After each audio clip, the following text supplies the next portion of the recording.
वजीर दिफा निर्मला सीतारमण ने मीटिंग बुलाई है। तीनों फौज के चीफ की मीटिंग बुलाई गई है। फौज की तैयारियों को लेकर मीटिंग में चर्चा होगी। हम आपको बताएं कि वजीर दिफा निर्मला सीतारमण ने ये अहम मीटिंग बुलाई है। तीनों फौज के चीफ की ये मीटिंग बुलाई गई है। फौज की तैयारियों को लेकर मीटिंग ये बुलाई गई है। और ज्यादा जानकारी के साथ हमारे नुमाइंदे शुएब रजा सीधा जुड़ गए, उनसे हम बात करेंगे। शुएब, किस वक्त बुलाई गई है ये मीटिंग?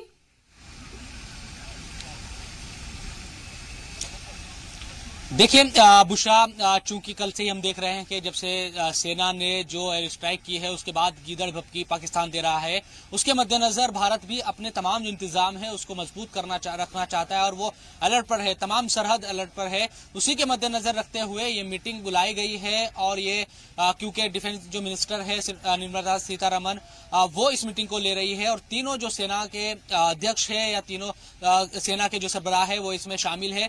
भारत की जो रणनीति है इस पूरे मामले में आप देख रहे हैं कि कल से ही, चाहे वो कश्मीर से लगने वाली सरहद हो या फिर राजस्थान और गुजरात की बात करें, अलर्ट पर है वहां पर। और रात भर कश्मीर में तो यही खबर है कि जो सरहदी इलाके हैं वहां पर गोलाबारी लगातार होती रही। तो भारत के जो इंतजाम है वो बहुत मजबूत तरीके से पहले से ही कर लिए गए हैं। आपने देखा था कि 3 या 4 दिन पहले ही वह कश्मीर में और ज्यादा जो सेना है भेजी गई थी। वो जो इंतजाम थे वो इन्हीं सब चीजों के लिए थे। एक बड़ी बात यह भी है बुशरा कि कल से ही कश्मीर में, क्योंकि वहां पर जब हमारी कई जो पत्रकार हैं उनसे बात हुई तो उनका ये कहना था कि जो एक तरीके से सेना के जो हेलीकॉप्टर है और दूसरे जो जहाज है, जंगी जहाज, वो वहां पर गश्त करते नजर आए जो सरहद के नजदीक। यानी कि चाहे वो फिजा की बात हो या जमीन की बात हो, वो तमाम जगहों से निगरानी हिंदुस्तानी फौज अभी इस वक्त कर रही है। हालांकि पाकिस्तान की तरफ से गीदड़ भपकी कल से ही दी जा रही है, तमाम तरह के बदले की बात उनकी तरफ से की जा रही है। लेकिन चाहे कूटनीति के तौर पर हो या फिर जो हम देख रहे हैं कि जंगी तौर पर भी पाकिस्तान एक तरीके से कमजोर पड़ गया है बहुत ज्यादा। सुषमा स्वराज आज चीन के दौरे पर है, जहां पर वो रूस और जो चाइना के विदेश मंत्री है उनसे मुलाकात उनकी है। और जो पुलवामा में अटैक हुआ उसके बाद जो कार्रवाई भारत की तरफ से की गई उसके बारे में भी वो जानकारी वहां पर दे रही है। इसके साथ साथ जो 57 इस्लामिक मुल्कों का जो ऑर्गेनाइजेशन है OIC, उसमें विशेष अतिथि, मुख्य अतिथि सुषमा स्वराज को बनाया गया है। जिसके बाद पाकिस्तान में हम कल से ही मीडिया देख रहे हैं पाकिस्तान का, तो उसमें इस तरह की खबरें चल रही है कि पाकिस्तान को उसका बहिष्कार करना चाहिए और इस्लामिक मुल्कों से बात रखनी चाहिए कि सुषमा स्वराज को ना बुलाया जाए। लेकिन इस मामले में पाकिस्तान पूरी तरह से अलग थलग पड़ गया है। तो कूटनीतिक तौर पर भी और सेना के तौर पर भी जो जवाब दिया जा रहा है पाकिस्तान को, उससे पाकिस्तान बहुत ज्यादा कमजोर इस वक्त नजर आ रहा है। भारत की तरफ से तमाम जो इंतजाम है वो अपने पुख्ता है और उसी के मद्देनजर ये मीटिंग भी बुशरा हो रही है। शुएब, आप हमारे साथ बने रहिए और हमारे साथ डिफेंस एक्सपर्ट कमर आगा साहब भी फोन लाइन पर जुड़ गए हैं। कमर साहब, बहुत इस्तकबाल है आपका जी सलाम में। एक तरफ तो ये कि हम ये देख रहे हैं निर्मला सीतारमण ने जो फौज के तीनों हेड्स हैं उनकी मीटिंग बुलाई है। दूसरी तरफ हम ये देख रहे हैं कि सुषमा स्वराज चीन में है, IOC में भी उनको स्पेशल गेस्ट के तौर पर बुलाया गया है। इन तमाम चीजों को आप किस तरह से देख रहे हैं?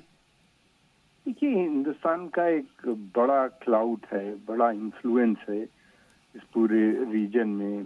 बड़ी इकोनॉमी है, 6 से 8% इकोनॉमिक ग्रोथ है हर साल, बड़ा मार्केट है और काफी इसके लेबर और बड़ा हिंदुस्तान मिडिल ईस्ट में तेल का एक बड़ा खरीदार है। इन कंट्रीज से उनका इन्वेस्टमेंट यहाँ आ रहे हैं, सऊदी अरेबिया, UAE इंडिया में इन्वेस्ट कर रहे हैं।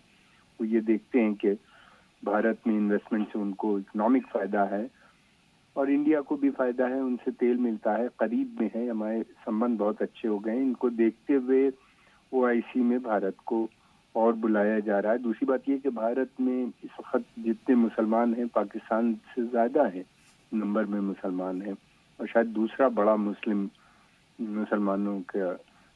यहाँ पे रहते हैं देश है जिसमें सबसे ज्यादा, दूसरे बड़े नंबर पे सबसे ज्यादा मुसलमान है जी। तो IOC का ये मसला है। चाइना की इकोनॉमी थोड़ी वीक हो गई है, अमेरिकन से उनका कन्फ्रंटेशन इकोनॉमी को लेकर बराबर बना हुआ है और चाइना जो है किसी भी कन्फ्रंटेशन में नहीं फंसना चाहता। India China Pakistan India war या इस किस्म के गेम में नहीं, वो उसका कंसंट्रेशन डेवलपमेंट पे है, अपने मुल्क के डेवलपमेंट पे है। वो ये नहीं चाहेगा कि फंसे और $10-20 बिलियन बाद में उसको पाकिस्तान को देना पड़े। जी। चाइना में पहली तारीख चाइना में अब जो मीटिंग है वो है इंडिया चाइना रशिया की जो हमारी मीटिंग होती है एनुअल, उसकी फॉरेन मिनिस्टर की मीटिंग है। इसके बाद प्राइम मिनिस्टर मोदी भी जाएंगे जब समिट मीटिंग होगी, उसकी डेट तय होगी, एजेंडा तय होगा और डिस्कशन रीजनल डेवलपमेंट के ऊपर इन 3 मुल्कों के हैं। हिंदुस्तान के अच्छे तो जाहिर सी बात है कि हर तरीके से उसे अलग थलग करने की कोशिश की जा रही है, उसमें हिंदुस्तान को बड़ी कामयाबी मिलती हुई यहाँ पर नजर आ रही है और हर गुजरते दिन के साथ उसे मजबूती ही मिल रही है। बहुत शुक्रिया कमर साहब आपका हमारे साथ बात करने के लिए। हमारे रिपोर्टर शुएब रजा हमारे साथ लगातार बने हुए हैं। शुएब, अभी आपने कमर आगा साहब को भी सुना होगा और हम लगातार ये देख रहे हैं कि हमारे फिजाइया ने जाकर किस तरह से कार्रवाई की है, वो सारी दुनिया को अब पता है, उसकी तारीफ भी हो रही है क्योंकि हमने ना कोई सिविलियन की कोई वहां कैजुअलिटी हुई है, ना ही हमने किसी फौज के किसी उसको मारा है, बल्कि सिर्फ और सिर्फ दहशतगर्दी के जो ठिकाने हैं उनको निस्तनाबूद किया है, दहशतगर्दों को हमने मार गिराया है। ऐसे में आज सुषमा स्वराज चाइना में है, उसके बाद OIC में उनको स्पेशल गेस्ट के तौर पर बुलाया गया है। हर गुजरते दिन के साथ पाकिस्तान जिस तरह से डिप्लोमेटिक तरीके से भी तमाम ममालिक में भी वो जिस तरह से कमजोर हो रहा है, हिंदुस्तान उतना ही मजबूत होता जा रहा है। बुशरा, आज के आप अखबार देखिए दुनिया भर के, चाहे न्यूयॉर्क टाइम्स की बात हो या फिर दूसरे जितने भी दुनिया के बड़े अखबार हैं, उन तमाम अखबारों में जो कल एयर स्ट्राइक की भारत ने उसका जिक्र है और वो इस तरह से ही जिक्र है कि भारत ने पाकिस्तान में घुसकर आतंकी अड्डों को तबाह किया। भारत ने अपने तहफ्फुज के लिए ये एक्शन लिया। पाकिस्तान को भारत पहले कहता रहा कि आप खुद ही इसको खत्म कर दीजिए, लेकिन जब पाकिस्तान ने कोई कदम नहीं उठाया तो भारत ने तकरीबन 20 साल के बाद अपने जो हवाई जहाज है जंगी उनका इस्तेमाल किया, पाकिस्तान की सरहद में पाकिस्तान में घुसकर उन आतंकी अड्डों को तबाह किया। तो दुनिया भर के अखबारों में इस तरह से सुर्खियां है और ये जो सुर्खियां है बताती है कि भारत ने किस तरह से कूटनीति के तौर पर अपनी जो जवाब था वो दुनिया को कल क्योंकि दुनिया के सामने रखा कि क्यों उसने एयर स्ट्राइक की।